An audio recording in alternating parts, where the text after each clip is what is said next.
¿ya? Perfecto. Y bueno, para comenzar este primera presentación de este ciclo de webinar para oficiales de protección radiológica, principalmente hospitalario, ¿ya? Agradecer la presencia y la asistencia de la doctora Miranda, inicialmente hoy día. Y bueno, comentarles, ¿cierto?, que nosotros como comunidad llevamos ya trabajando más de un año en entregando conocimiento, compartiendo experiencias, ¿ya? Nos hemos reunido una gran cantidad de profesionales que nos dedicamos al ámbito de la protección radiológica y en este andar hemos querido ir avanzando y compartiendo experiencias también con otras sociedades que ya eh, llevan mucho tiempo ya trabajando en esto. Sin ir más lejos, voy a compartir pantalla con ustedes muy brevemente, ¿ya? Voy a mostrarles un avance que llevamos en estos momentos. Denme un segundo. Vamos. eh, Solo para compartir lo que proyectamos hacer en un inicio, ¿ya? Agruparnos la gran cantidad de oficiales de protección radiológica y encontrarnos todos básicamente en un mismo lugar. Y es por ello que hemos querido crear una página web, ¿ya? Que es la página OPR Chile, ¿ya? Que llevará por el nombre eh, a futuro y esperamos que prospere por mucho tiempo la Sociedad de Oficiales de Protección Radiológica de Chile, ¿ya? Y en esta página lo que pretendemos nosotros básicamente es que toda la información que a nosotros eh, más frecuentamos, ¿cierto?, esté toda registrada en un mismo sitio, ¿ya? Todo el programa lo vamos a ir dejando acá, los mayores contenidos, ¿cierto? Que a todos ustedes les facilite el acceso para poder buscar información, ¿ya? Tenemos los compromisos de la organización, algunas charlas, videos, webinars, temáticas de todas las áreas de protección radiológica, ¿ya? Y los invitamos a básicamente visitarla, ¿cierto? Ustedes saben que tenemos nuestro WhatsApp. eh, Cualquier sugerencia, nosotros estamos muy dispuestos a recoger sus consultas, ¿ya? Así que nada más que eso quería por el momento comentarles. Ahora le quiero dar la palabra a nuestro colega Rodrigo Galás, quien va a moderar la presentación del día de hoy. Rodrigo. Hola, muchas gracias Diego. ¿Ya? Bueno, ¿cómo se llama? Es un placer también presentar a la doctora Patricia Miranda del Hospital Luis Calvo Maquena, cardióloga infantil, intervencionista, miembro de la SOCHIPRA y que ha participado en muchos trabajos de investigación en protección radiológica, sobre todo dirigido a los más frágiles de este mundillo, ¿eh? La población pediátrica. ¿Ya? Les reitero también a los integrantes de este chat colocar su nombre completo en el descriptor del nombre y hacer las preguntas a través del chat. ¿Ya? Así que, sin más que agregar, doctora Miranda, es suyo el estrado. Muy buenas noches, muchas gracias por la invitación. La verdad es que con todo lo que ustedes han hecho, no sé si les voy a decir algo distinto, yo creo que no, pero vamos a hacerlo, tratar de hacerlo de alguna manera que les interese.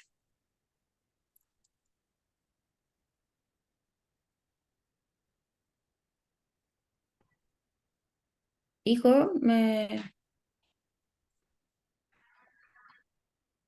estoy tratando de compartir pantalla, pero no me sale el...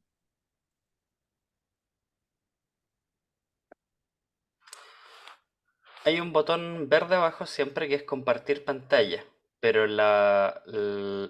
la ventana donde tiene la presentación tiene que estar abierta también, ¿no? Si está minimizada a veces no agarra. Ah,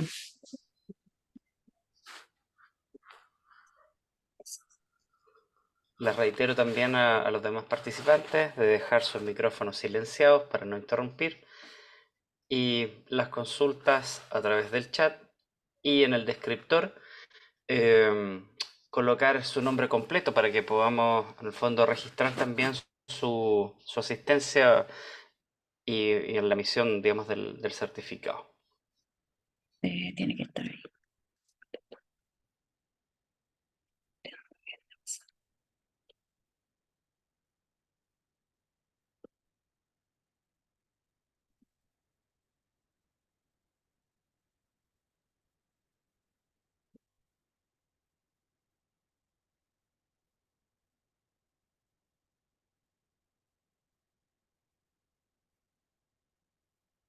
Mm,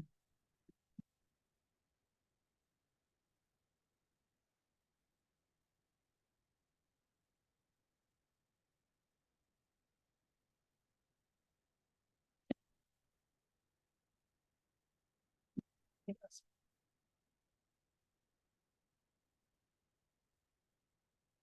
El Zoom.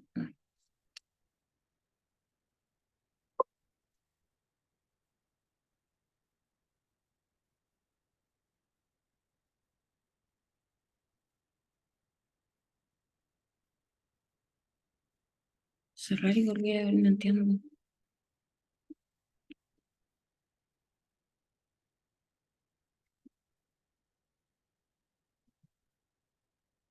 Estamos teniendo problemas, no entiendo por qué. No podemos hacerlo como lo hemos hecho tantas veces. Tranquila, tranquila. Ya, está abierta la aplicación de la presentación, ¿correcto? Sí, espera, Ya, ¿ya la viste, cierto? ¿La abriste? Sí, está abierta. ya. Ahora volvemos a la pantalla de donde aparece Zoom. Y ¿Ya? abajo ¿Mm? debería decir un compartir pantalla en un Sí, recuadro verde, sí, ¿ya? Al hacer sí. clic en compartir pantalla se tiene que abrir un cuadrito donde uno selecciona qué ventana quiere compartir. Cerrar y volver a ver y ponle entonces. No sé si. Ahí.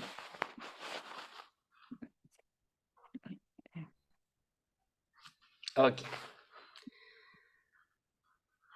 ya. Nuevamente, doctora Miranda, estamos ¿Ahora? súper duper. Todo bien, todo muy bien. Así Ah, que todo, todos los micrófonos, las pantallas y las cámaras son suyas. ya, Vamos. muy bien. Bueno, este es un tema en el cual yo me he metido desde hace demasiado tiempo, desde que decidí ser hemodinamista. Así es que es un tema que a mí me apasiona, que yo lo quiero mucho y que yo creo que ustedes también. Todo empezó, como ustedes bien saben, con este señor Röntgen, que en 1895 descubrió los rayos X.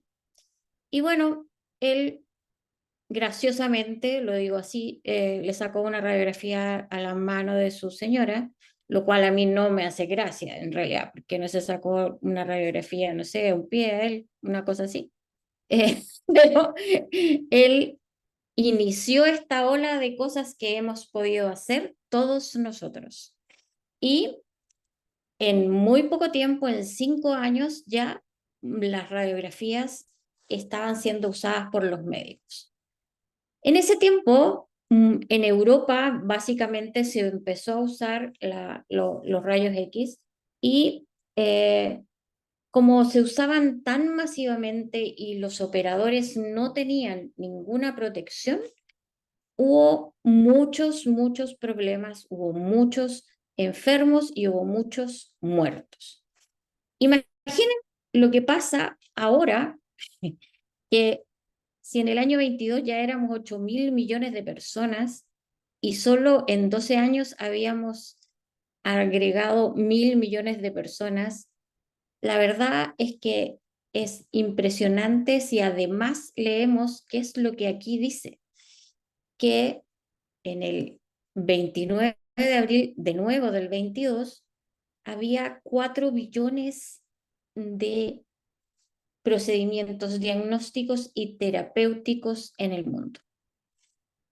Como ustedes comprenderán, el hecho de que se muriera tanta gente, médicos básicamente, y operadores que eran generalmente médicos, sobre todo los traumatólogos, eh, eso causó una gran conmoción en todos los radiólogos y todos los que usaban la radiología. Y por eso que en realidad aquí el ICRP estableció en 1828, en el Segundo Congreso Internacional de Radiología, para responder a estas preocupaciones, ¿cierto?, de los efectos de la radiación ionizante, se llamó Comité Internacional de Protección Radiológica, pero después ya se llamó ICRP como nosotros lo conocemos. Es una asociación científica sin ánimo de lucro e independiente y dedicada a fomentar el progreso de la ciencia de la protección radiológica, en beneficio de todos nosotros, no solo de los médicos. Y lo primero que hizo el ICRP es preocuparse de los operadores. Eso fue lo primero que hizo el ICRP. Y posteriormente, varios años después, empezó a hablarse de los pacientes. Y muchos años después se empezaron a incluir los pacientes pediátricos. Bueno, así pasa en la mayoría de las cosas en medicina. Bueno, para esto nosotros necesitamos un sistema de protección radiológica, dice Christopher Clement. Este señor ha estado desde el 2008 en el ICRP y es el secretario científico del ICRP. Por eso es que ha logrado estar tantos años, porque los chairman van cambiando según el tiempo. Entonces, él hizo un relato del sistema de protección radiológica en el cual me voy a basar. Vamos a hacer esta presentación está basada básicamente en eso.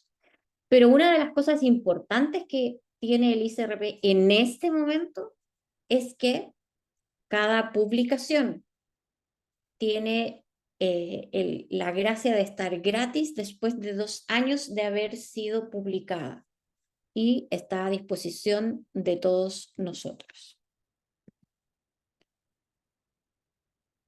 El sistema de protección radiológica es lo que nosotros vemos todos los días. Estamos aquí y sabemos de que existe un sistema de protección radiológica. Nosotros tenemos que llegar a una cultura de protección radiológica. Pero en el sistema en particular es lo que nosotros vemos. Nosotros nos preocupamos, y por sobre todo ustedes, de que cada uno haga lo que tiene que hacer en su ámbito. Y ustedes van a preocuparse de que nos protejamos, de que protejamos a los pacientes, de que las cosas funcionen bien, qué sé yo. Por eso es que aquí esta plantita, que es el sistema de protección radiológica, tiene abajo muchísimas cosas.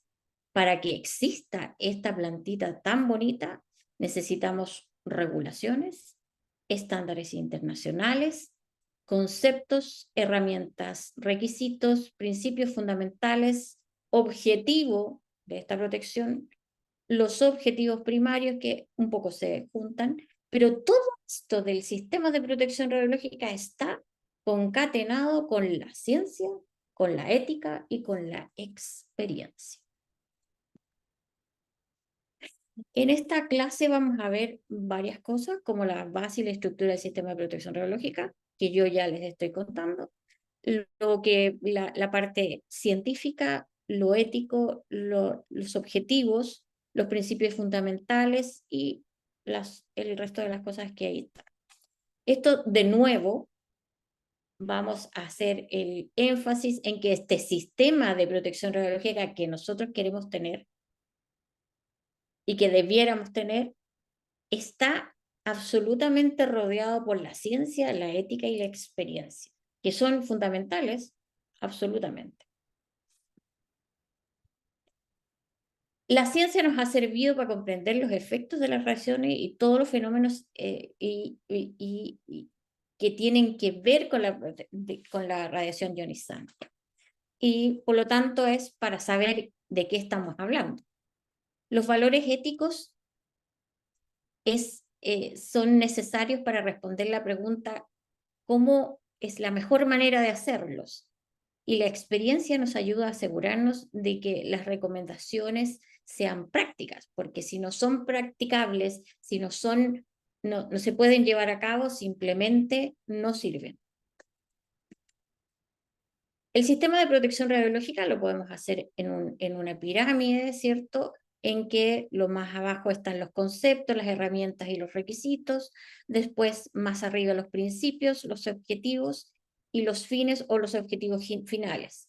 Siempre, insisto, todo esto muy rodeado por la ciencia, la ética y la experiencia. Evidentemente, aquí tenemos que hablar de uno en uno.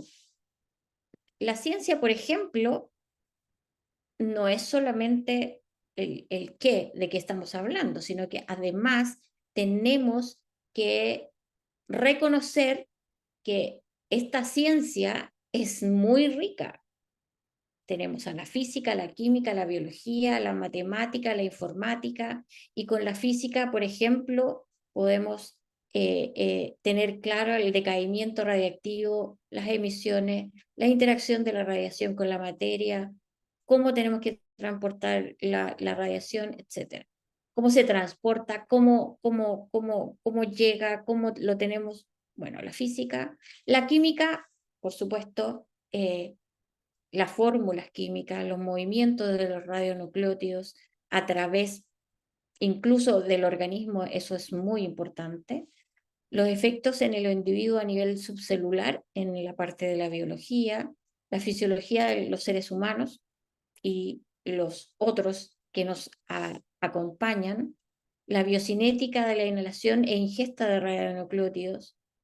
Los efectos a nivel de los hábitats, comunidades y ecosistemas son súper importantes, porque eso va a afectar muchísimas cosas que nos incluye. La matemática también, y tiene que ver con cómo calculamos las cosas y cómo vamos a usar la informática para poder hacer los cálculos, y no solo eso, sino que también hacer muchos otros estudios que nos van a ayudar a hacer las cosas cada día mejor.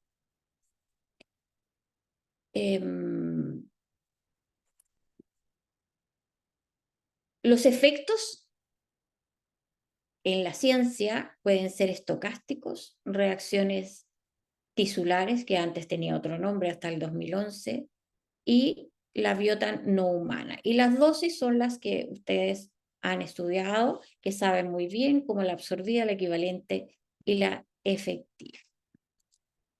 Y entonces cuando nos metemos en los efectos estocásticos, tienen que ver con que el cáncer y los efectos hereditarios. Piensen ustedes que yo soy pediátrica y entonces nosotros en esta área pediátrica la aparición de cáncer es mucho más probable que en un adulto. Un niño de 5 años, de 5 meses, tiene muchísimas más posibilidades de hacer un cáncer que radioinducido que nosotros podamos ver que un señor de 50, 60 o 70 años. Y entonces, por supuesto, estos efectos son muy importantes y por eso que las dosis también tenemos que llegar a tenerlas en forma adecuada. El cáncer y los efectos hereditarios tienen que ver con la mutación de células somáticas y reproductivas. Hay una clara evidencia de que aumenta el cáncer por sobre 100 milisieverts. No hay evidencia directa de efectos hereditarios en humanos, porque ¿qué es lo que pasa? Que en algunas oportunidades sí se puede ver el efecto hereditario, sin embargo, lo que se ha visto más es que al tener una irradiación muy grande, a veces el individuo, más que tener un efecto hereditario, termina falleciendo finalmente. Y por eso que el modelo de protección tiene que tener la posibilidad de decir en el fondo, mire, sabe que yo sé muy bien que si yo aumento la dosis, voy a tener más posibilidades de tener un efecto estocástico. Sin embargo, son tan personales estas dosis que un paciente pediátrico puede no necesitar mucha dosis para terminar teniendo leucemia. Hay estudios que son de los muy antiguos, sin embargo, te decían que los pacientes pediátricos que habían recibido un cateterismo en su pediátrica tenían 10 veces más posibilidades de hacer una leucemia en los 15 años siguientes, entre los 15 y los 25 años siguientes. Mucho más que la población general, que en ese caso era como 3,5 a 4, lo cual es escandaloso para mi gusto. Y entonces por eso es que existe el concepto ALARA, pero que tiene que ver en el fondo que nosotros tratemos de irradiar lo menos posible a los pacientes, lo justo y necesario, y esto es para un concepto grande, no aplica para cada paciente, ni aplica para los pacientes. Esto es más bien un asunto de concepto. No irradiemos mucho porque podemos tener efectos estocásticos también otros. El exceso de riesgo relativo ha sido estudiado en aquellos pacientes o población, por ejemplo, en este caso, que es un cáncer de colon, es un cáncer sólido y tiene una manera de presentarse que tiene que ver en una forma lineal. Mientras más dosis, más posibilidades que se presente, pero en este caso está supeditado a eh, una cohorte de pacientes que fueron irradiadas con la bomba atómica. ¿Qué pasa aquí? Dice que hay una clara evidencia de que las exposiciones moderadas y altas producen cierto cáncer, pueden producir este tipo de cáncer como otros, y la protección radiológica está más interesada sobre los efectos a bajos niveles de exposición, porque estos son demasiado altos también, digamos. O sea, no es una cosa que en el fondo pueda ser diferente. No sé por qué no puedo pasarlo.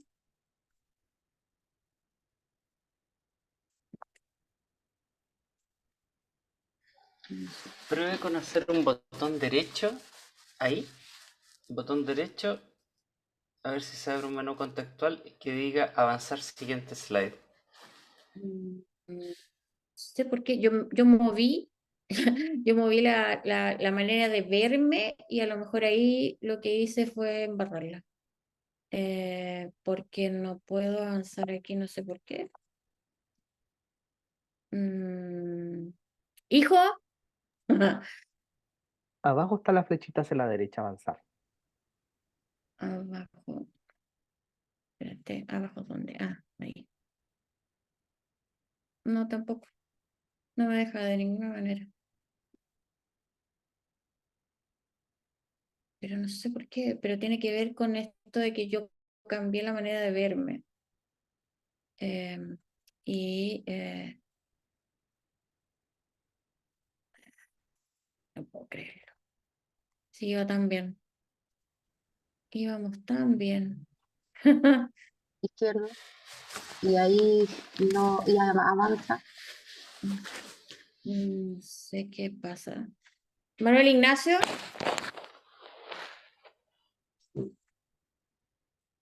No puedo avanzar. No sé por qué. Moví la manera de ver la cosa esta y no puedo avanzar ahora. Moví esto así porque me estaba molestando. ¿Qué pasó? Bueno, eso, ya. Bueno, algunas hipótesis de riesgo de bajo nivel tiene que ver más bien con que se ha estudiado todo y se han hecho estudios y modelos para lo que uno quiera. Y, por ejemplo, aquí tenemos varios estudios que son muy distintos unos con otros, pero lo que sí eh, terminamos quedándonos en esta curva que es recta, eh, que describe el riesgo estocástico. eh, y, y la curva lineal es la que todos aceptamos. Sin embargo, esta gráfica lo que dice es que hay estudios científicos para cada cosa que a ustedes se les ocurra. Pero yo no voy a describir cada una porque a mí me parecen un poco difíciles de entender, no de entender, pero sí de defender tal vez, ¿no? Pero lo que en este minuto nos estamos quedando es con esta lineal que tenemos aquí, que es lo que todos pensamos, lo más probable. Bueno, aquí este ICRP es el que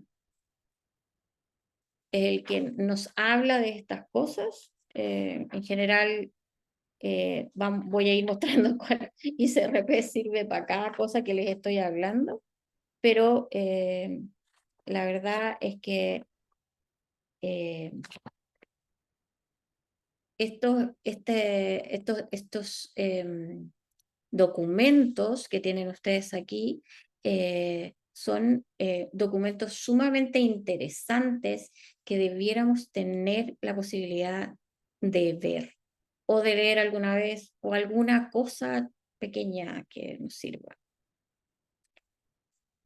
El detrimento por efectos estocásticos, en realidad, esto tiene que ver por total de decibels que uno recibe. Sin embargo, no está hecho para una persona en particular, sino que para poblaciones en general. Pero tampoco es que podamos decir que los efectos en la herencia son muy intensos, porque aquí tenemos la población general, que tenemos los riesgos y acá el incremento es bastante pequeño en todos y en los adultos precisamente es mucho mayor. Ahora, esto no habla de los niños, una vez más, estamos fuera, pero en los adultos se ha visto que esto pasa en las poblaciones de pacientes adultos. Y insisto que este detrimento para efectos estocásticos es para poblaciones en general y no para una persona. Y acá tenemos que el ISRP también hizo una publicación que es la 152, que podemos revisar si es que nos interesa el tema. En la ciencia de la protección radiológica tenemos las reacciones tisulares que antes, hasta 2011, se llamaban efectos deterministas y en realidad a uno siempre le enseñaron que se llamaba así, pero ahora se llaman distinto para ser un poco más precisos y abarcar más cosas. Son los efectos no cancerígenos, son los inmediatos que podemos encontrar, son los inmediatos que se encuentran en un paciente que ha recibido dosis muy altas y nosotros tenemos que tener, aquí a mí me gustaría hacer un comentario respecto de cuán preparados estamos nosotros para darnos cuenta de cómo va evolucionando una lesión de piel en algún paciente adulto que ha recibido mucha dosis. En general, en los niños no llegamos a las dosis para que la piel sufra algún daño.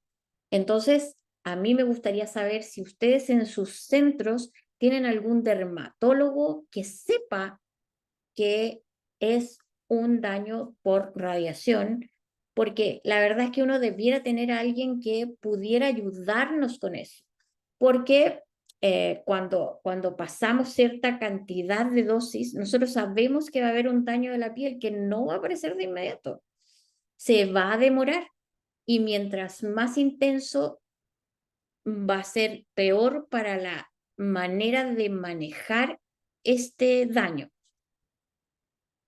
En el congreso el IRPA que hicimos hace 2 años atrás, hubo gente que presentó trabajos de pacientes que habían recibido unas dosis gigantescas y que hicieron una necrosis pero espantosa, porque no hubo,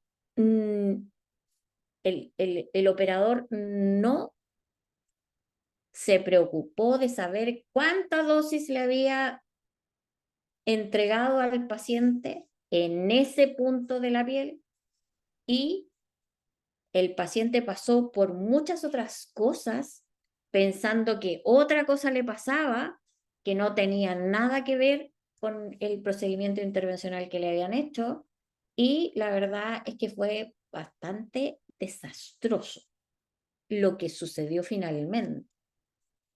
Y entonces yo quiero que después me cuenten si ustedes tienen un dermatólogo que sepa cómo hacerlo, cómo hacer diagnóstico y cómo manejar estas lesiones que son más bien una quemadura, dependiendo de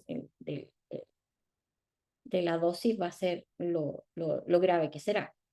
También tenemos la inducción de cataratas, eso ya está claro, está muy demostrado, y las enfermedades cardiovasculares,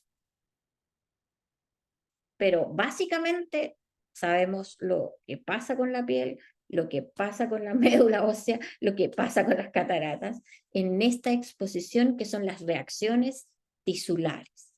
Las reacciones tisulares tienen que ver con el daño a una población de células y que se va a manifestar dependiendo de la dosis que nosotros le entreguemos. Esto es directamente proporcional a la dosis. Y entonces el modelo de protección está caracterizado por un umbral, o sea, nosotros decimos, recibió tanto y entonces va a presentar tal cosa. Si recibe menos de eso, no va a presentar nada. Entonces, por eso es que hablamos de un umbral, porque por debajo de él no hay efecto, y sobre ese umbral ya vamos a empezar a ver enrojecimientos o niveles distintos de necrosis o de daño en la piel, porque es lo primero que se manifiesta, ¿no? Y por lo tanto, la protección que nosotros tenemos que hacer es mantener las dosis debajo del umbral para que no tengamos siquiera un enrojecimiento de la piel. Las reacciones tisulares tienen un umbral, como está muy bien descrito. Sin embargo, también hay un asunto de personal. Ahora, imaginen esto en un niño. Efectivamente, en el pasado, afortunadamente en el pasado, yo no he tenido que ver esto, porque esto hace muchos años atrás, en los procedimientos de los arritmólogos, los procedimientos de electrofisiología, había eh, pacientes en que había daño en la piel del brazo porque lo dejaban puesto, en vez de ponerlo en cruz y no cerca del cuerpo, terminaban teniendo un daño en el brazo por la dosis que recibía, que no tenía nada que ver por el procedimiento que le estaban haciendo. Pero a pesar de eso, en los adultos existe esta sensibilidad que puede ser un poco distinta y puede tener cierta variación, pero no demasiada, en manifestarse más o menos, pero el umbral es el umbral. Los umbrales está de la enfermedad circulatoria 0,5 Gray, aguda o prolongada, la inducción de cataratas 0,5 Gray, aguda o prolongada, efectos en la piel, el eritema temprano 2 Gray, la depilación permanente 7 Gray. Y a propósito de eso, yo les quiero contar que mis hemodinamistas, los que me enseñaron a mí, siempre se reían mucho de que ellos habían logrado tener las piernas depiladas, que era como un elemento que las mujeres podían envidiar. Pero para que ustedes vean la tontera, ¿no? La necrosis dérmica isquémica, 18 Gray. Yo espero no ver nunca eso. Y la mortalidad está en relación a la exposición aguda de 1 Gray sin cuidados médicos y 2 a 3 con cuidados médicos. 4 a 8 por semana, a 10 a 14 en 1 a 3 meses. Yo les quiero contar que existe en la Sociedad Chilena de Cardiología y Cirugía Cardiovascular, hay una, eh,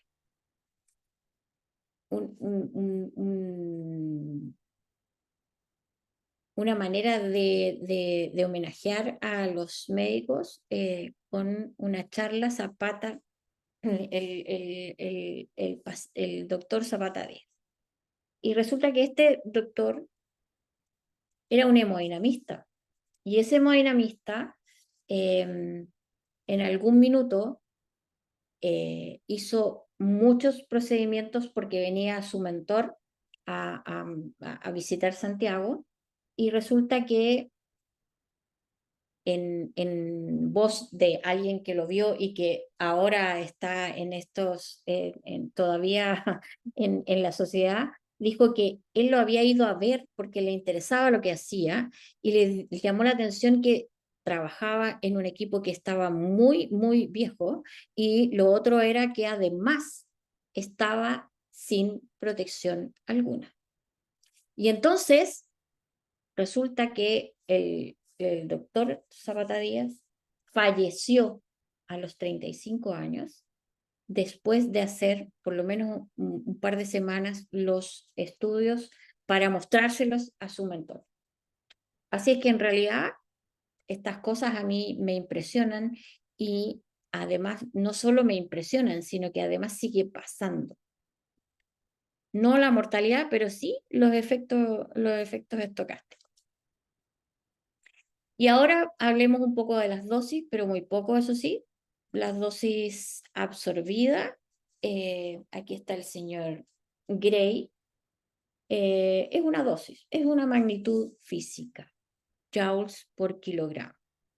Y las dosis equivalentes, que aquí tiene que ver ya con el señor Siebert, es la sumatoria de las dosis, de los tipos de radiación que uno recibe.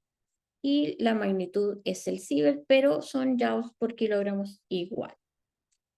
El WR es el factor de ponderación de la radiación, porque incluye todas las radiaciones que uno puede recibir y toma en cuenta la efectividad de los diferentes tipos de radiación, y es un valor nominal, y más bien eso. Bueno, aquí, por ejemplo, tenemos los factores de ponderación de la radiación, que son los últimos que han aparecido, y están los fotones, que tienen un valor 1, los electrones un valor 1, los protones un valor 2, las partículas alfa 20, y los neutrones es una función continua de la energía del neutrón. Y acá en esta figura, ustedes pueden darse cuenta que es más de 20, es 24. Entonces, la verdad es que todas la manera de recibir los tipos distintos de radiación tenemos que incluirlas en este tipo de dosis.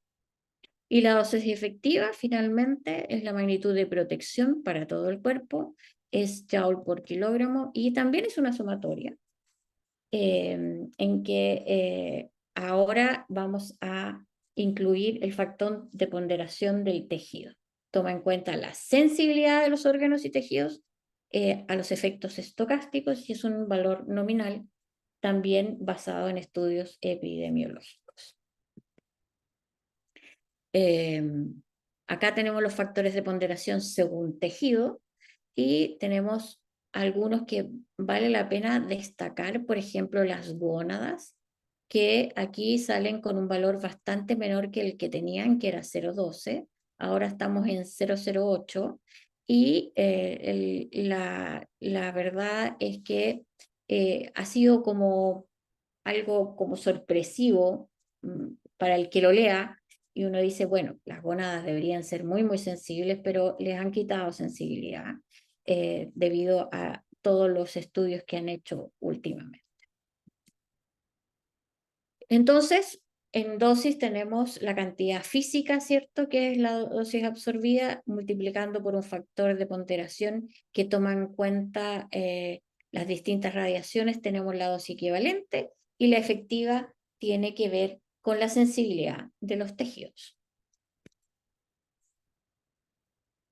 La dosis efectiva, una sola cantidad usada para protección radiológica, combina varias cosas, como la exposición a todos los tipos de radiación, como les decía, la exposición interna y externa, y la exposición aguda y prolongada. ¿Para qué sirve? Para planificar, para optimizar y para ajustarnos a las dosis que nosotros decíamos que por favor no pasemos los umbrales e irradiemos lo menos posible. Por supuesto que tiene limitaciones, porque no podemos usarla para estudios epidemiológicos, no sirve para investigaciones retrospectivas específicas de la exposición individual al riesgo, y es inapropiada para calcular la mortalidad de cáncer basado en la sumatoria de muchas dosis individuales triviales. Entonces la dosis efectiva tenemos que usarla para lo que tenemos que usar, ¿no? Y aquí tenemos un ICRP que habla de eso, y que también podemos verlo. Y siguiendo con la protección radiológica, habíamos visto nuestra pirámide, la salud, el medio ambiente, y la justificación, la optimización y la limitación de dosis. Vamos a hablar ahora de la ética. Y la ética, la ética es muy compleja para mi gusto. Yo creo que es como un poco difícil de agarrar. Uno cada vez que lee entiende más, pero entiende menos. Es bastante, yo diría que no tiene bordes tan precisos como la ciencia en muchas cosas, pero la ética es fundamental. La ética se ha mentido en la protección radiológica este último tiempo. Y entonces es muy importante cómo se ha fundido con lo que ya había en la protección radiológica. Repasemos que la ética habla de la beneficencia y la no maleficencia, de la prudencia, justicia y dignidad. Entonces, la beneficencia es como, yo diría que es muy obvio, ¿no? Es hacerlo bien y evitar hacer daño. Tomar decisiones, la prudencia es como el sentido común, diría yo, ¿no?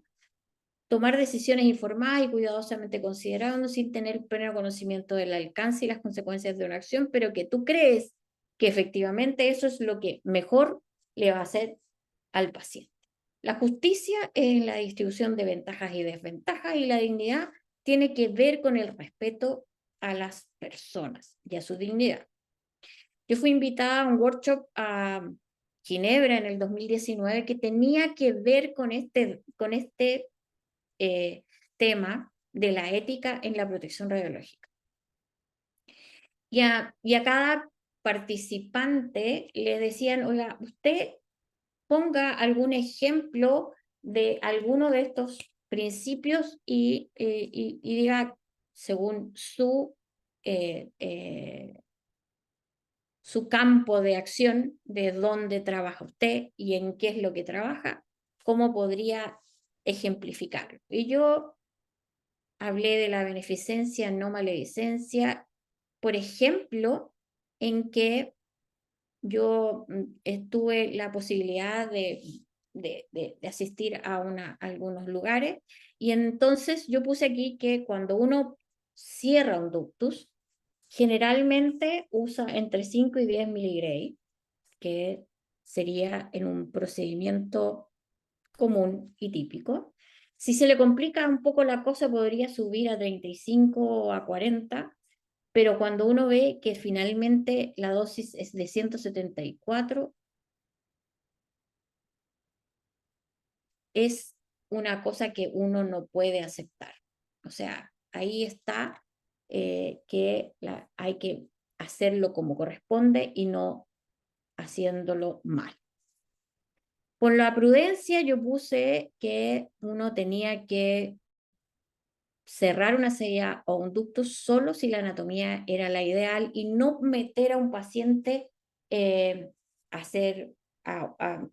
recibir anestesia, radiación e intentos de cierre si la anatomía no te permite cerrarlo.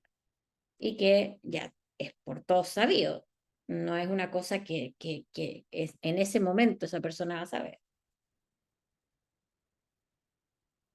Y la justicia yo lo puse en poner una válvula pulmonar con un procedimiento intervencional. El poner una válvula intervencional con un procedimiento intervencional es bastante irradiante. Sin embargo,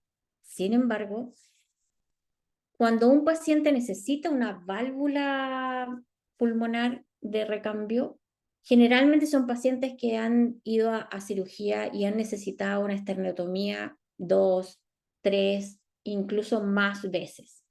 Y hay algo que tenemos que tomar en cuenta y que es que cada vez que un paciente tiene una esternotomía, el riesgo de muerte aumenta en un 10%.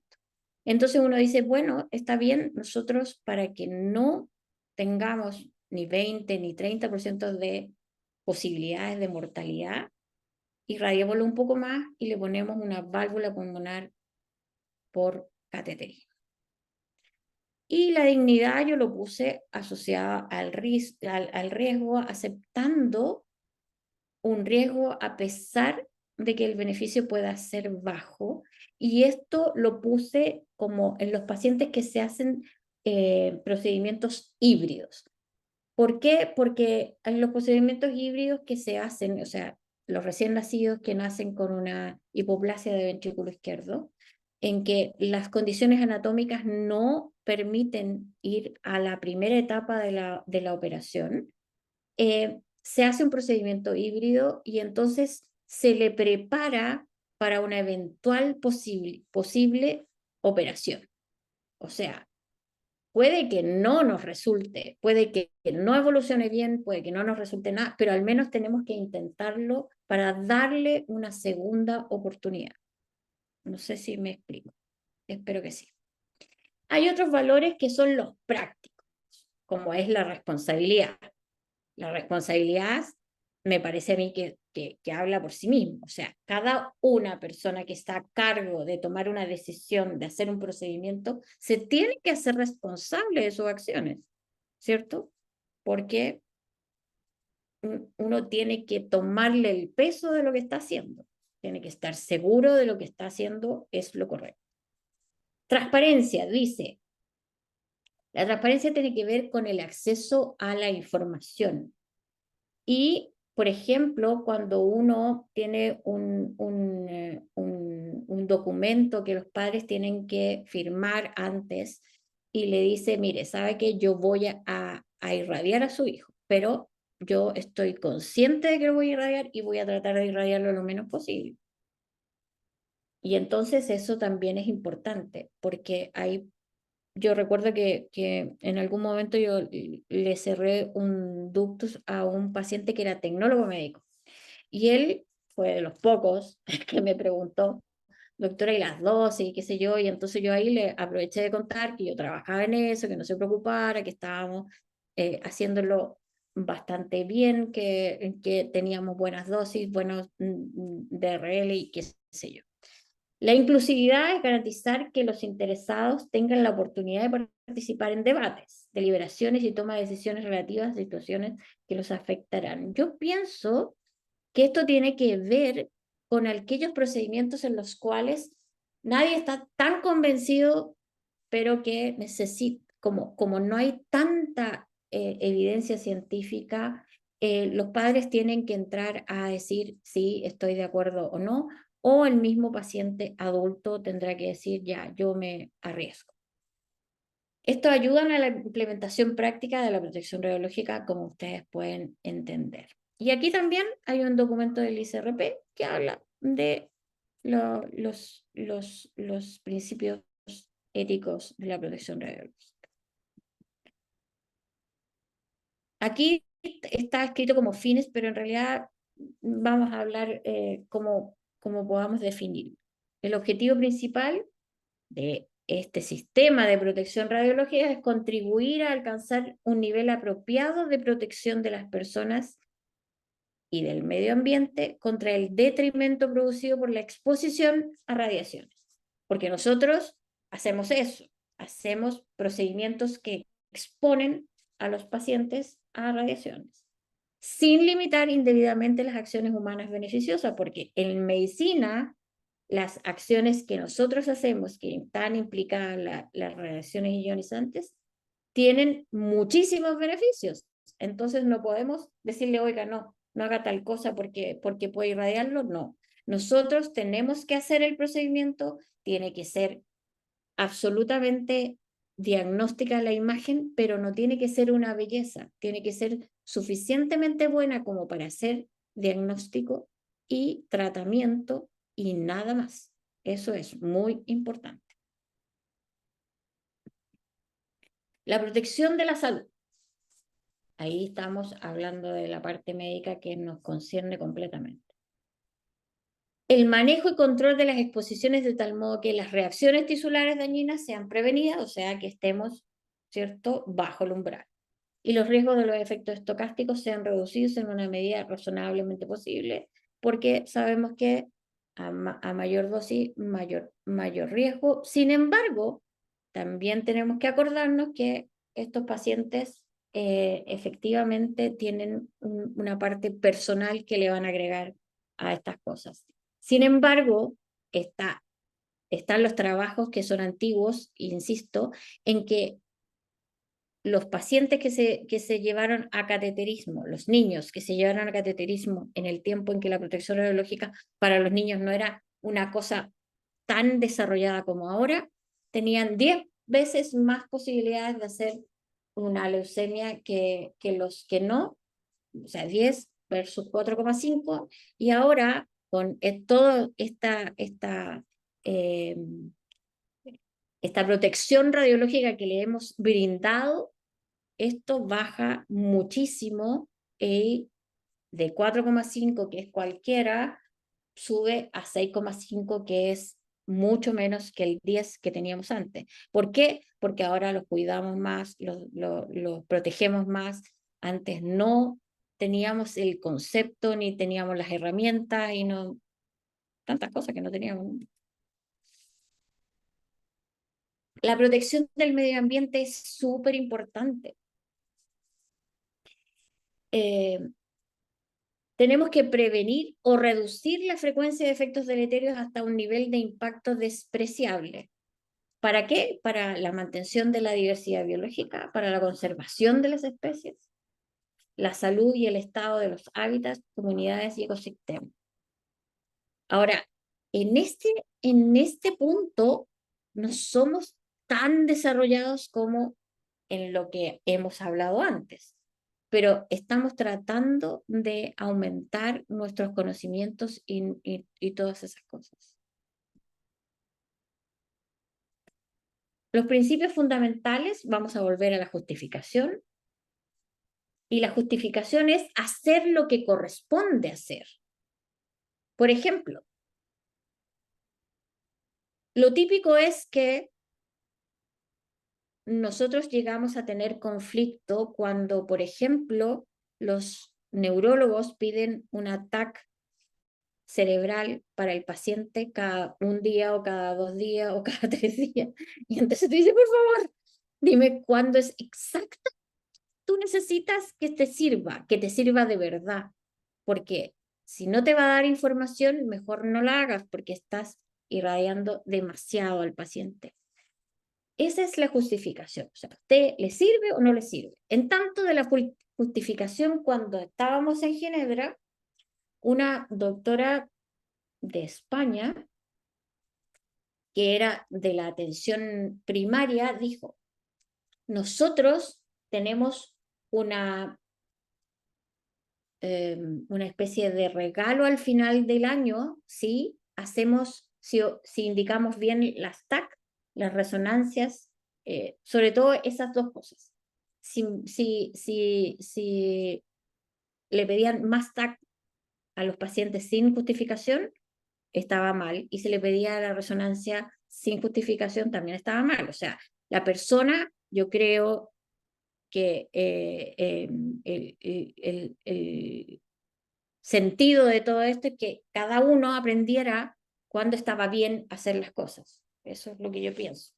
Pero nos llamó mucho la atención eso, porque a ellos les pagaban una buena platita a final de año si lo hacían bien. Así que ahí la idea era aprender a hacerlo bien. Y creo que es buena idea. Pero bueno, no, aquí no pasa eso. El problema aquí es que podríamos tener mejor feedback con los radiólogos con la indicación de los exámenes irradiantes. Pero bueno, hasta las 5 de la tarde a veces eso. Optimización de la producción, mantener las posibilidades de la exposición, el número de personas expuestas y las magnitudes de las dosis individuales tan bajas como sea razonablemente posible. Ahí está la Lara, tomando en cuenta factores económicos y sociales, porque estamos hablando de todos en general, ¿ok? No estamos hablando de un paciente en particular. Y la limitación de las dosis individuales, estamos hablando de las exposiciones planificadas, en que el umbral no sea sobrepasado y tomando los niveles de referencia a ajustarse a lo que hace la mayoría. Entonces, la justificación podría estar puesta como un sinónimo de beneficencia, no maleficencia, la optimización de la prudencia y la justicia en la limitación de las dosis individuales o la optimización de la producción, porque si se fijan ustedes, no es una sola cosa, sino que podrían ser dos, y así. Eso pasa con la ética, que uno puede aplicarla no solo a uno de estos, sino que una situación la puede poner en más de uno de los principios. Los conceptos, herramientas y requisitos. Aquí tenemos las situaciones de exposición, existente, planificada, emergencia, los conceptos, lo médico, lo ocupacional, lo del público, los requisitos, la información, el entrenamiento y el monitoreo. Eso tiene que ver con ustedes, básicamente, bueno, con nosotros porque estamos en eso. Bueno, las dosis, los tipos de efectos y todas estas cosas tenemos que estar muy al tanto. Y los criterios de dosis, los niveles de referencia. Estos niveles de referencia son súper importantes. Y son súper importantes tenerlos en todas partes. Y este es un llamado a ustedes a promover el hecho de que la gente tenga niveles de referencia en sus lugares de trabajo y dependiendo de lo que hacen. Y yo creo que eso nosotros hemos logrado en un trabajo que se llama OPRIPAL, es bien curioso ese acrónimo, pero en todo caso tiene que ver con el intervencionismo en Latinoamérica, pediátrico, en cardiología intervencionista, y hemos llegado a no tener el nivel, lo que queremos ahora no es tener niveles de referencia solo en diagnóstico e intervencionismo, sino que es ser súper ultra específico en qué procedimiento, según procedimiento. Y que lo que nosotros pensamos es que cuánto se va a irradiar según el procedimiento que le estamos haciendo. Porque ya sabemos que hay procedimientos que irradian muy poco, como el cierre del ducto, o como la CIA, porque muchas veces se usa un eco intracardíaco, y los que más irradian son otros, como la colocación de una válvula por cateterismo. Entonces, si hablamos de las categorías de la exposición, tenemos la ocupacional, que puede ser la de nosotros todos, y que es la ocurrida en el trabajo producto del desempeño del mismo y considerada razonablemente como responsabilidad del representante legal.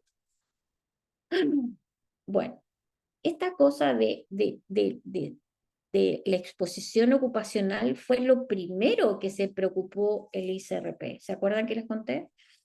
Sin embargo, con el tiempo ha sido muy interesante que la exposición ocupacional tiene que ver con todo lo que nosotros nos protegemos y además cómo hacemos lo que hacemos. Si irradiamos mucho al paciente, nos va a llegar igual la dispersa y nos vamos a irradiar más. Y si irradiamos menos al paciente, nos vamos a irradiar menos nosotros. La exposición al público es lo que recibe el público, que debería ser muy poco, y la exposición médica recibida por los pacientes. Estos son los pacientes que uno irradia. Pero acordémonos que tenemos que irradiarlo lo menos posible, pero con el límite está puesto en que nosotros, el procedimiento nos tiene que ser diagnóstico, nos tiene que servir para hacer el procedimiento terapéutico, y esto tiene que quedar bien hecho, ¿ok? Eso es fundamental. Si no, no tiene sentido bajar las dosis. Pero también es una exposición médica la recibida por voluntarios que realizan labores de soporte y confort en pacientes. Esos son las personas que acompañan a los pacientes. Por ejemplo, una madre que va a ayudar a confortar al niño para que algún examen salga de buena calidad. También se puede dar en la radioterapia, en que el paciente necesita ayuda porque es minusválido o por cosas como esa, y entonces va a haber alguien que le va a ayudar, y esto también está considerado como una exposición médica. Y por último, la recibida por voluntarios en investigación biomédica. Bueno, eso habla por sí solo. Las situaciones de exposición planificada son aquellas que evidentemente implica la operación planificada de fuentes, incluyendo el desmantelamiento, la dispensa y la recuperación de sustancias radiactivas. Esto es planificado, es muy pensado, es por expertos, así que esas son cosas sumamente serias y muy importantes de hacer. De exposición existente ya existe cuando se debe tomar una decisión sobre el control, incluyendo el background natural y los residuos asociados a prácticas pasadas operadas fuera del marco del sistema. Muchas veces tenemos algunos problemas con la minería y cosas como esa. Las situaciones de exposición de emergencia, esas son las terribles. Esas son las inesperadas que requieren acciones urgentes y que son normalmente desastrosas.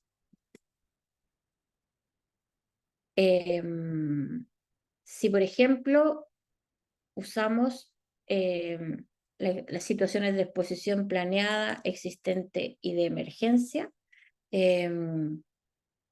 optimizar la protección para minimizar el beneficio y minimizar el daño, maximizar el beneficio y minimizar el daño, lo leí mal parece, manejar las dosis individuales para evitar la distribución injusta del riesgo, sobre todo en las emergencias, ¿ah?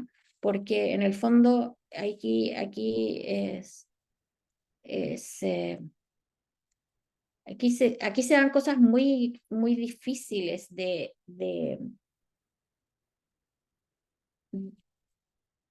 contener, porque en algunas oportunidades tú le tienes que pedir a alguien que, que sepa lo que está haciendo, que puede sacrificarse por los demás para evitar un daño mayor al resto de la gente, que no tiene nada que ver con eso. Y eso se ha dado en la vida real, eh, pero afortunadamente sin consecuencias espantosas. Las situaciones de exposición planificada ocupacional tiene que ver con los límites de dosis ocupacionales, que la dosis efectiva son 20 milisieverts promediados sobre un periodo de 5 años y con un límite máximo de 50 en un año individual. Las equivalentes, que son 20 milisieverts promediadas sobre un periodo de 5 años y con un límite máximo de 50 en un año individual. Y 500 milisieverts en piel, manos y pies. Restricciones de dosis a individuos provenientes de una fuente específica, nivel básico de protección para las personas más expuestas y limita el rango de opciones consideradas en la optimización. Una matriz para organizar las ideas de nuevo. Tenemos que las situaciones de exposición planeada, existente y de emergencia. Tenemos en la planeada la restricción del límite de dosis, niveles diagnósticos de referencia y restricciones de dosis. Ahora, los niveles diagnósticos de referencia son súper importantes y vuelvo a mencionarlos porque son una guía importante y por eso es que debieran ser nacionales, ojalá, pero ya teniendo una idea de lo que uno irradia en cada cosa, más o menos sabe cuánto irradia el otro, y así se puede comparar y puede decir, oye, estoy irradiando demasiado, ¿por qué? O estoy irradiando muy poco, ¿por qué? Ahora, yo siempre he pensado que ahí el que irradia más es el que se tiene que preguntar más cosas que el que irradia menos. Pero ahí los físicos médicos dicen, bueno, si es que a lo mejor el que irradia menos también lo está haciendo mal. Yo la verdad es que siendo hemodinamista no estoy de acuerdo con ellos, como en tantas cosas que no estoy de acuerdo con ellos. Pero hay cosas como esas en las que a mí no me entra, no me calza, por lo menos no en la parte pediátrica.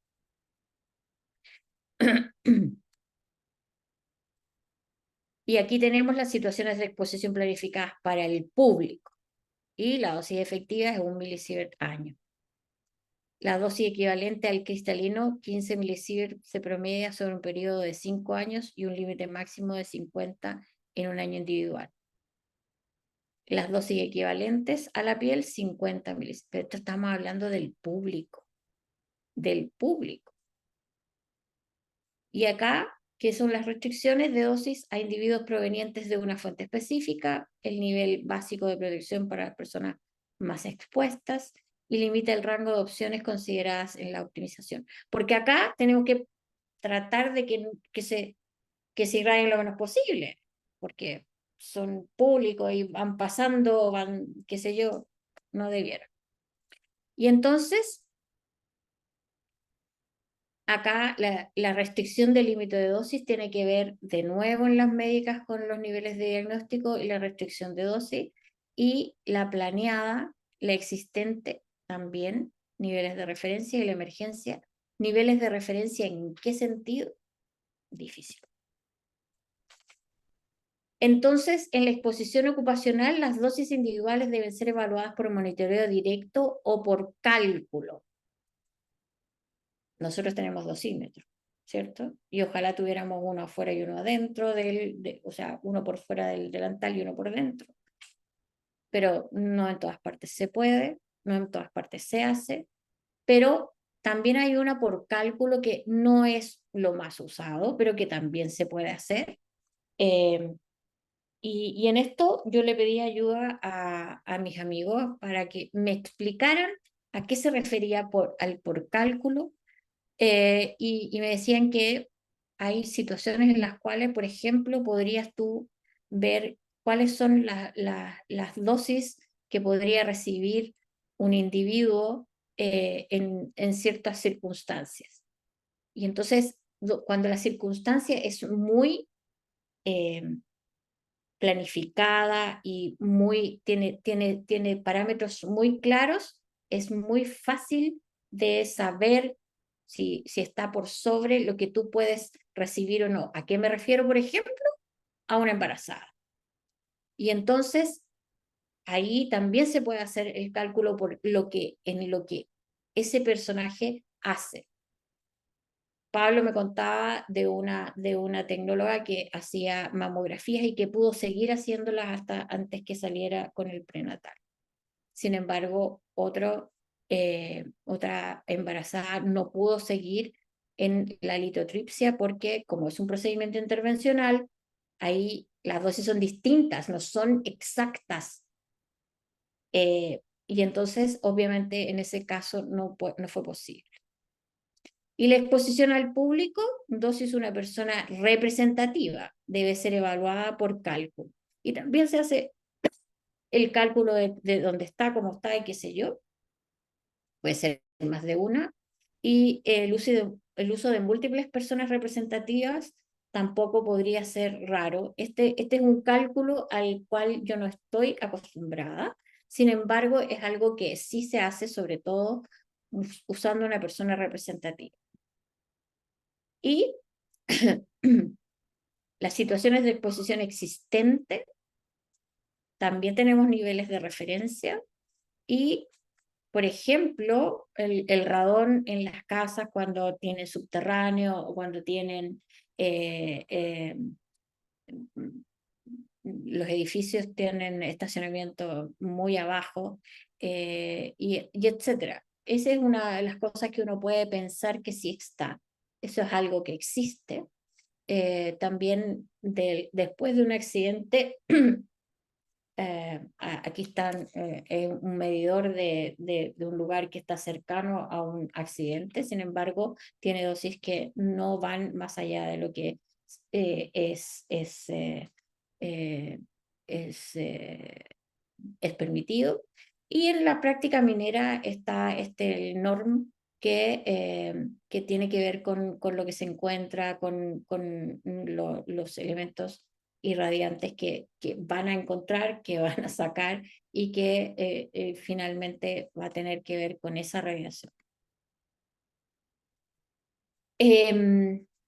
Habitualmente estas exposiciones existentes son complejas, con diversas consideraciones, porque no solo está la salud de los que trabajan ahí, sino que tiene que ver con el medio ambiente, tiene que ver con las cosas, las decisiones económicas, sociales, psicológicas, culturales, éticas y políticas. Se debe desarrollar estrategias de protección, acciones protectoras dirigidas a las vías de exposición y enfatizar la protección a las personas con mayor exposición y en paralelo reducir el número de individuos expuestos. De todos esos lugares que les mostré, obviamente hay algunos que sí podemos manejar más que otros. Y en la medida que nosotros vemos de qué dosis estamos hablando y de qué contaminación estamos hablando. Y entonces se utilizan niveles de referencia en lugar de límites de dosis para evitar distorsionar la evaluación amplia del equilibrio beneficio-detrimento. Y finalmente, en las emergencias, perdón, no sé por qué, bueno, la protección radiológica en medicina, como siempre, la justificación tiene que ver con que si te sirve o no algo que estás haciendo, y yo creo que eso es muy importante y uno trata de transmitir yo personalmente a los becados de pediatría, a los becados de cardio y a todos aquellos que tienen que ver con indicar un estudio irradiante. Y uno realmente quisiera que la gente aprendiera cada vez más para que no irradie de más a las personas. El otro día vi a una paciente que tenía un síncope. El síncope es cuando uno pierde el conocimiento.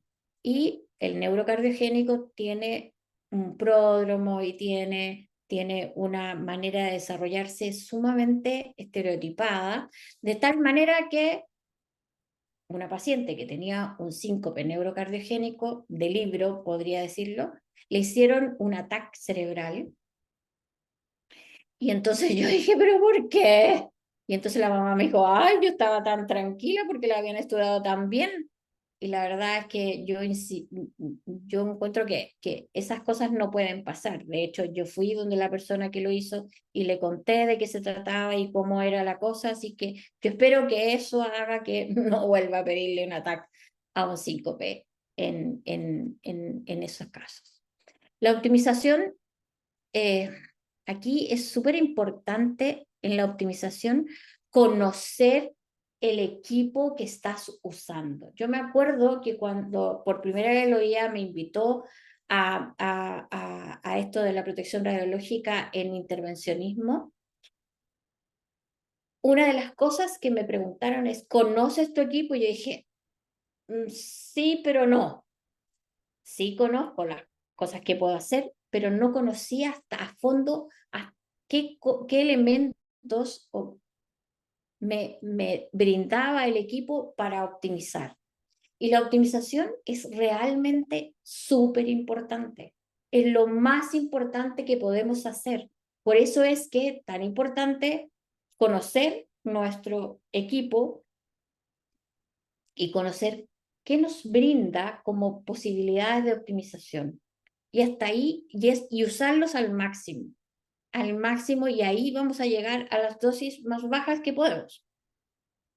De hecho, yo he tenido dos equipos muy distintos, y en el primer equipo yo tenía dosis muy bajas, y en el segundo, que es un flat panel, que te dicen, no, sí, esos están hechos para irradiar menos, resulta que había más irradiación porque los elementos que tienes para optimizar no son iguales, y entonces en los que teníamos menos dosis no podíamos volver a esas dosis bajas.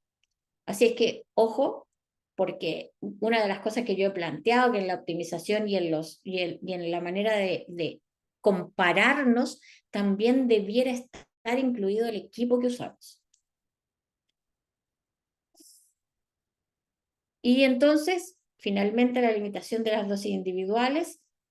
Aquí lo que no aplica es que nosotros tenemos que usar las dosis de referencia para estar en un lugar bastante más seguro, pero no puedo tener una dosis que le voy a decir, oye, no, ese tiene que tener tal dosis, no, es distinto.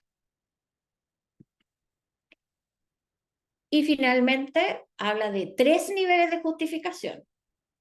¿El uso adecuado de radiación en medicina provee más beneficios que daños a la sociedad? Por supuesto. Un procedimiento específico con un objetivo específico, lo que yo les decía, lo que está indicado, el gold standard, lo que te va a dar la información que tú necesitas, no algo que te puede dar muy poca información o nada. Y la aplicación a un paciente específico.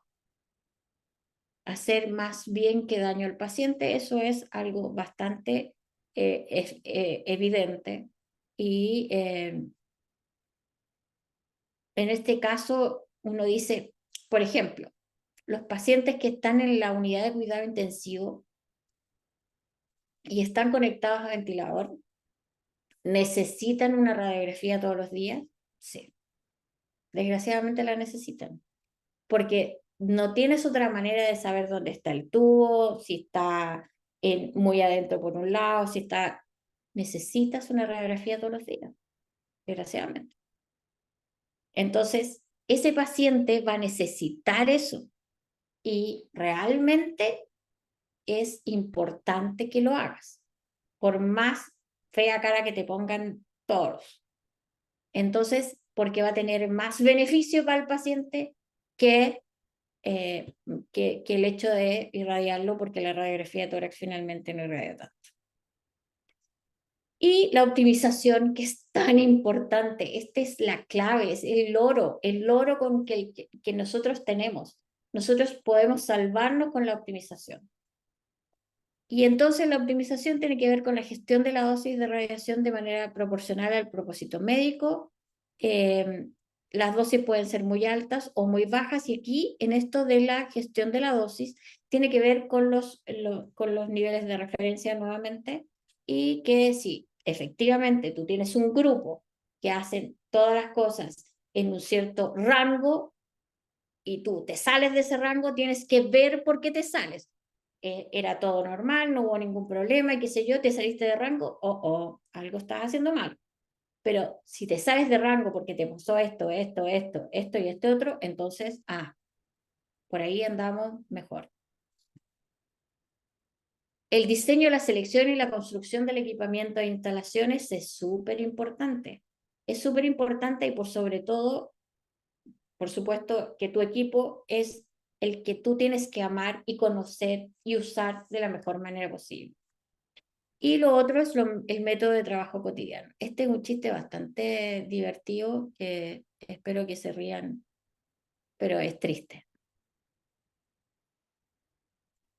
¿Cómo optimizamos usando los niveles de referencia? Mis dosis son concordantes con las de mis colegas en globo, ¿cierto? O sea, para un paciente que le estamos haciendo tal cosa, que qué sé yo, que tenga un tipo de paciente. Por eso que yo les decía que es muy importante tener dosis de referencia respecto del procedimiento que estás haciendo.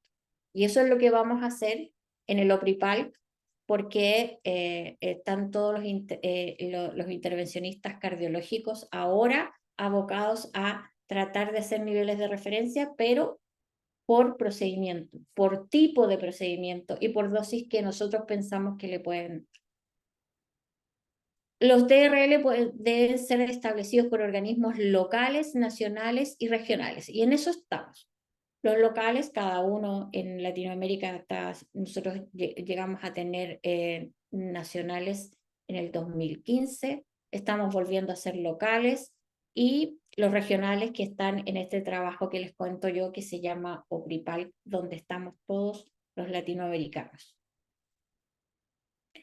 Y porque, por supuesto, no todos van a caber en el mismo saco, porque un procedimiento diagnóstico puede irradiar más que uno intervencional. ¿Por qué? Porque efectivamente son cosas que son muy diferentes. Entonces, tenemos que medir según lo que estás haciendo. Los DRL son valores numéricos orientativos, sí, pero tratemos de estar dentro de él. Deben ser fácilmente medibles, por supuesto. En todos los nuevos equipos existe la manera de medirlos. Y los DRL aplican a grupos y no a pacientes individuales, como yo les había dicho. Ese tipo de paciente que le estamos haciendo tal cosa es lo que nosotros pensamos que va a tener tal nivel global de dosis. Bueno, yo espero que no se hayan aburrido mucho, que les haya tenido sentido lo que les conté, y etcétera. Muchas gracias, doctora. Ya creo que sí, bastante ilustrativo. Solo quiero destacar también un poquito en la misma línea de pensamiento que existe una organización, bueno, yo creo que también todos la conocen, que es Image Gently. Les voy a dejar el enlace en el chat del grupo. Image Gently es una especie de ONG que se dedica justamente a tratar de minimizar las dosis a los pacientes, pero no de un punto de vista técnico, sino que de un punto de vista de recomendaciones estándares para público, para pacientes, em, para personal de salud, etcétera, ¿ya? Así que se las voy a dejar. Sí, Ofrezco... Image Gently, a mí me invitaron en el 2016 a a, a Madrid y en el 2018 a Viena y hablaba mucho de eso, pero desgraciadamente yo no lo tengo integrado dentro de mi discurso porque en general no están metidos mucho los pediátricos ahí, por eso que probablemente no lo, no lo Eh, tengo. le, ya, le invito a revisar porque son dos las organizaciones. Image Gently se dedica exclusivamente a pediátricos y Image Wisely se dedica solamente a los adultos. ¿Ya? Sí, Pero, pero insisto, no de un punto de estoy vista hablando físico-médico, sino que de un punto de vista recomendaciones generales. que los intervencionistas ahí como que no. Es por eso que no lo tengo tan a mano. Mm. Bueno, ahí dejé el enlace en el chat. Pregunto también a la asamblea si hay alguna otra duda, consulta. Aprovechando que estamos aquí conectados, aquí hay algo. Yael, eh, dice Yael para todos, con respecto a la protección de la salud humana, ¿qué posición tienes tú, doctora, con respecto a los efectos biológicos frente a la exposición a radiofrecuencias utilizadas en telecomunicaciones? Tema abordado por el doctor Tusset en el último Congreso de Seguridad Radiológica. ¿Considera que debemos iniciar la incorporación y consideración de esta temática en protección radiológica en medicina? Y otra pregunta, ¿el llamado de Bond a la acción es conocido en su entorno laboral? ¿Lo han tomado de referencias en las prácticas clínicas? Bueno, el llamado de buena a la acción, en realidad, una de las cosas que se hizo en el 2000 en Viena fue un poco hablar del llamado de buena a la acción y qué tiene que ver, o sea, qué se ha hecho desde el punto de vista del intervencionismo cardiológico pediátrico o del intervencionismo pediátrico en respecto de eso. Y bueno, había habido bastante avance, sin embargo, no era todo lo que uno hubiésemos querido, sobre todo porque todavía los equipos que son menos irradiantes son muy caros, por ejemplo, porque todavía la manera de enseñarle a la gente no está tan implementada como nosotros hubiésemos querido y eso es algo que yo creo que estamos siempre muy pendientes y muy llanos a insistir en que la formación de los médicos, de los tecnólogos y de cuánta profesional tiene que ver con el trabajo con radiaciones ionizantes. Quisiéramos que fuera cada vez mayor, sobre todo de la gente que usa mucho, como los intervencionistas, por ejemplo. Ujú. Y lo otro yo creo que sí, que las no ionizantes también son parte del cuento. O sea, en el fondo es un tema desconocido. Sabemos que no ionizan, pero a largo plazo, bueno, hay paño por cortar ahí. Claro, hay mucho que aprender ahí.